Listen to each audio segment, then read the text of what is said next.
So are you finally starting to believe in these Hoosiers, you old-timer? After that Northwestern game, I'm starting to believe. And I think all the old-timers should start to believe in this team because what else do we have to believe in? 6-0, they got the bye week. I think what the ceiling is for this team is 11-1. And maybe the floor is 9-3. That's unbelievable. This is Indiana football. Thank you for joining me on Indiana Sports Connection. Hey, I am the one that says, no, just go ahead and do it. Thank you for joining me on Indiana Sports Connection. Let's get into it. Watford 3 on the way.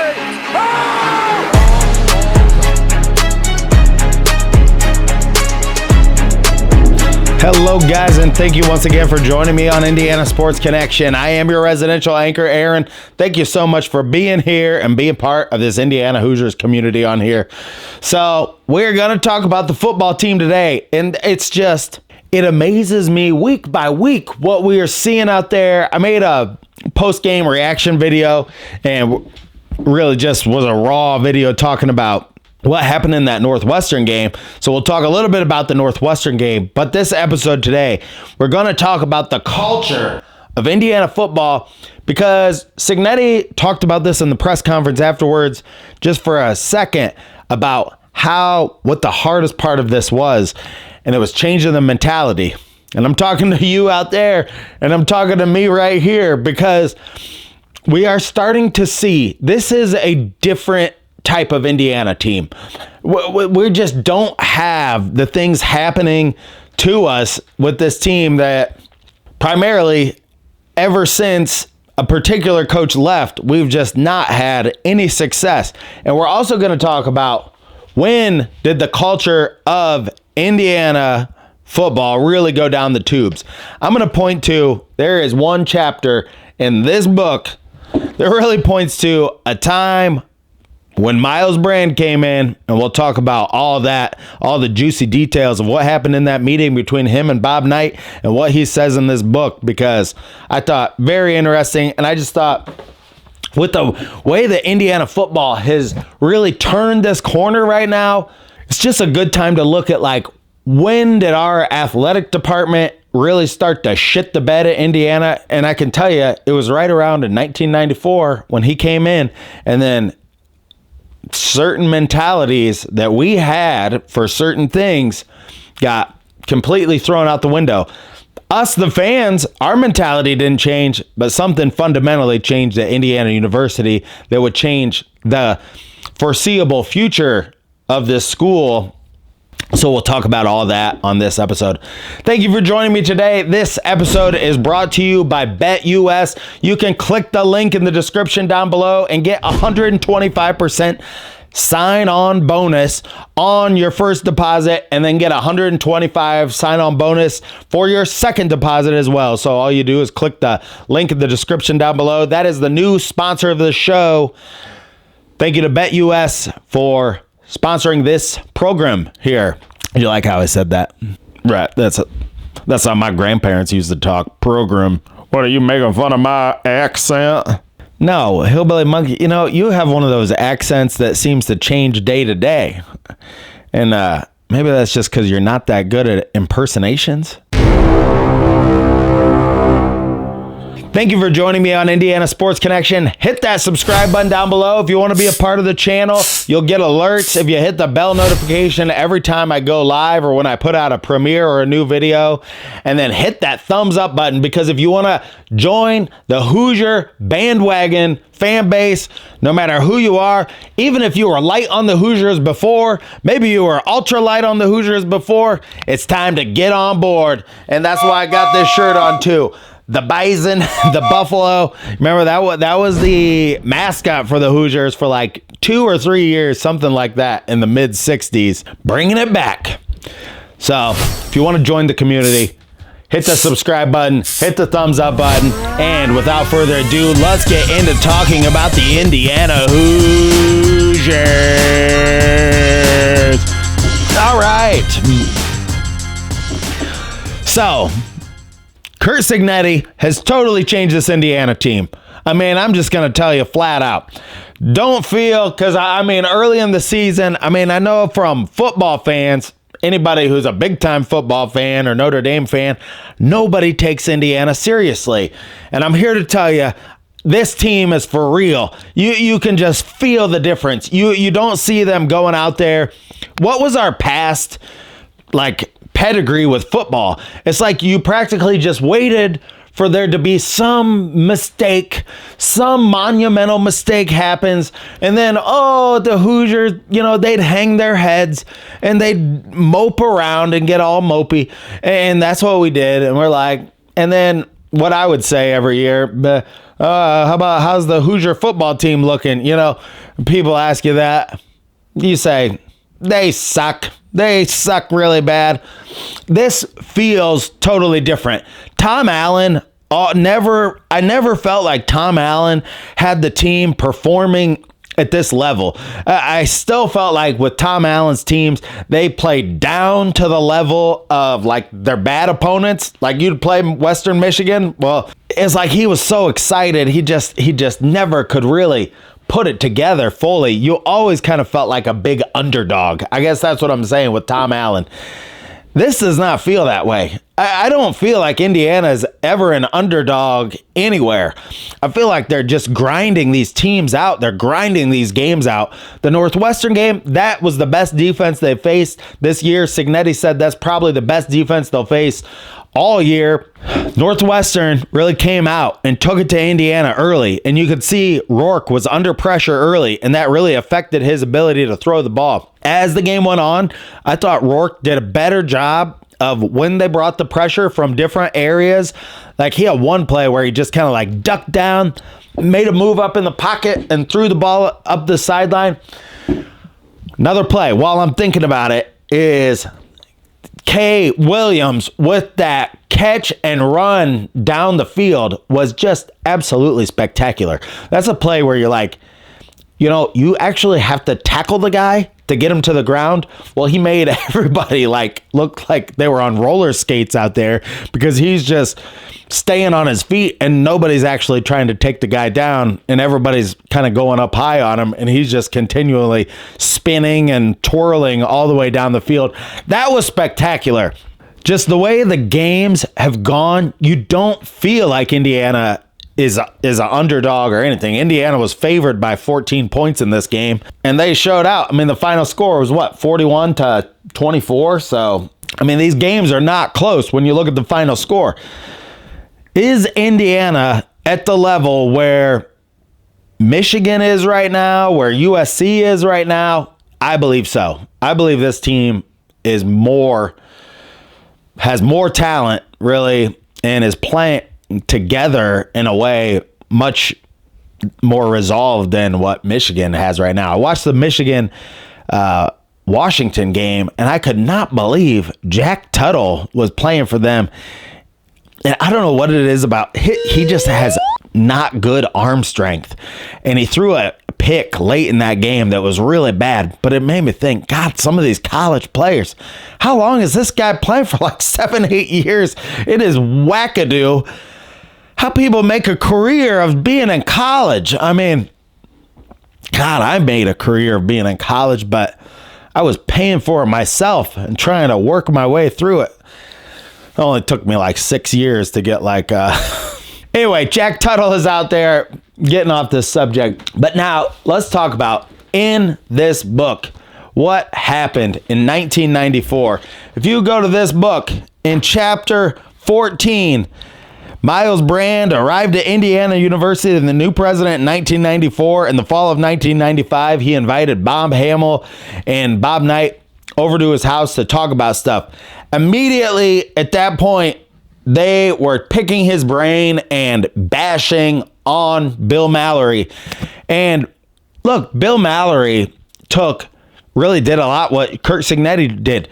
Took a lot of guys from ragtag programs, brought them into Indiana and, developed them. And he took the talent that Indiana was able to get, which is not as good, and it's never going to be as good. We're never going to compete with even Notre Dame really can't compete with Alabama, Ole Miss, the Southern schools to get some of these really great defenders. So Bill Mallory took these ragtag bunches of kids. And look, Hillbilly Monkey, like, pull up the records. Like, you just look through the lure of Indiana football history, and you could see it all right there. It's like, we went to the Rose Bowl in 67.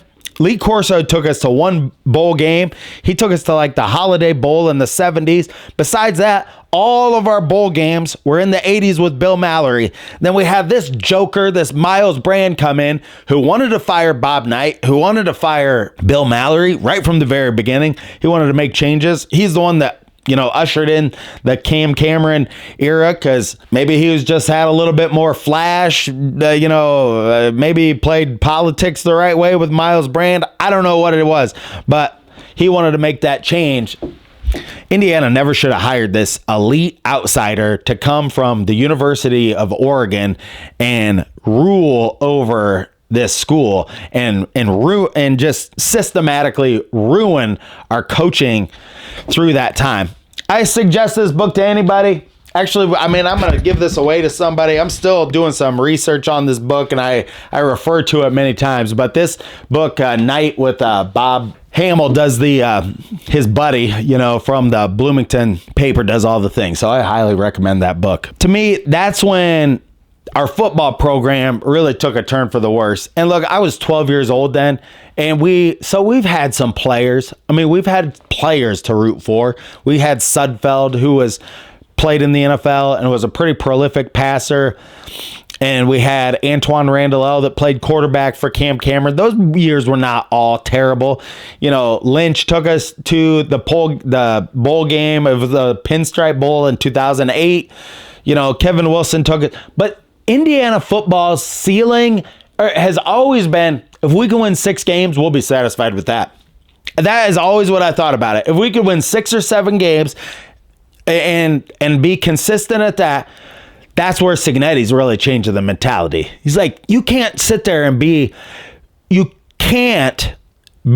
satisfied with mediocre, because what's going to happen when you're satisfied with mediocre, you're going to slide. And that's what Indiana football always does.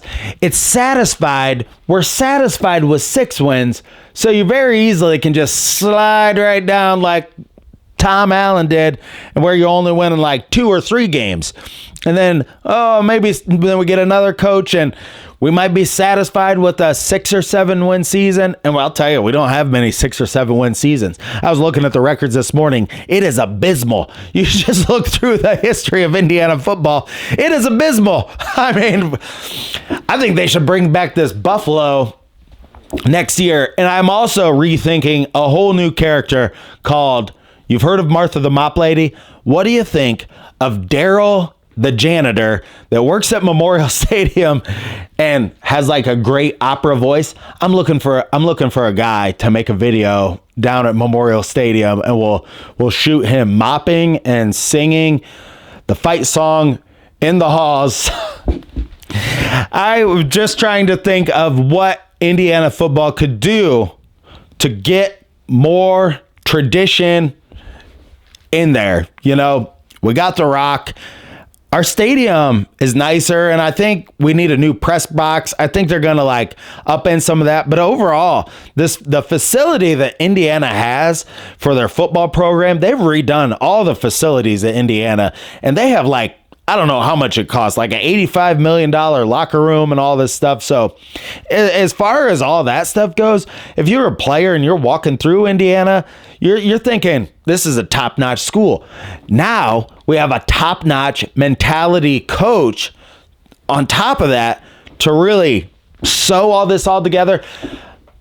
I hear a lot of people saying, is he going to leave? Kalen DeBoer, he was a guy, and Kalen DeBoer, I think, is a different type of guy than Kurt Signetti. Because Signetti, his dad was a coach, and then he went into coaching.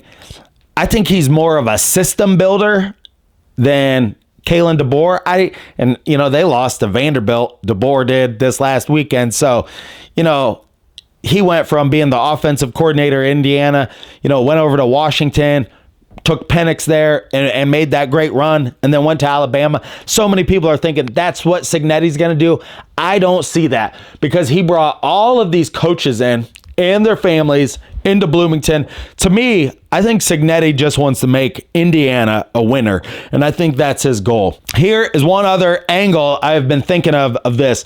So Cignetti, from the years he had, at JMU and Elon being in the mid-majors, going forward, and this is like the big advantage, Jim Harbaugh has in the NFL right now.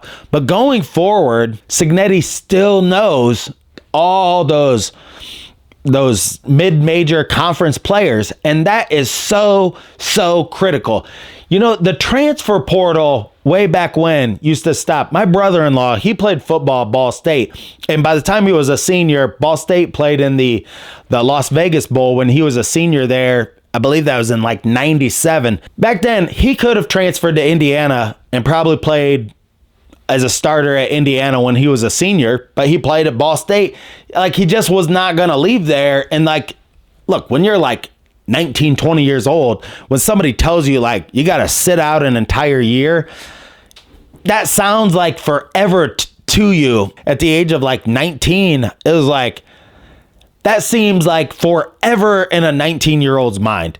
So having this set up where Cignetti will be able to bring in more, and he will know the players to bring in from the mid-majors next year, because there are some damn good, high-performing mid-major players, and they have just never been given an opportunity because some guys just develop later. I mean, I know guys that like, in high school, you're super skinny, and by the time they're like 22, they fill out, and that's how it goes sometimes. Sometimes you just have that opportunity, and you put yourself out there, and you just keep playing, and the guys that take that opportunity, and can build themselves up, that happens a lot. I mean, look at Race Thompson, how much time he spent at Indiana basketball, and he really built up his body and built up his strength and different things. And I don't think he had a high level of talent. I think he did have a high level of work ethic and personal drive to try to, propel himself as far forward as he possibly can. But I'm just saying, there are a lot of guys out there, and Cignetti knows these guys, and he knows the right buttons to push, and he knows the right guys to bring in. And we've seen that this year, where we talked about in the last episode, the 13 guys he brought in from JMU. And then also some of the other transfers, having a pretty good eye for Curtis Rourke.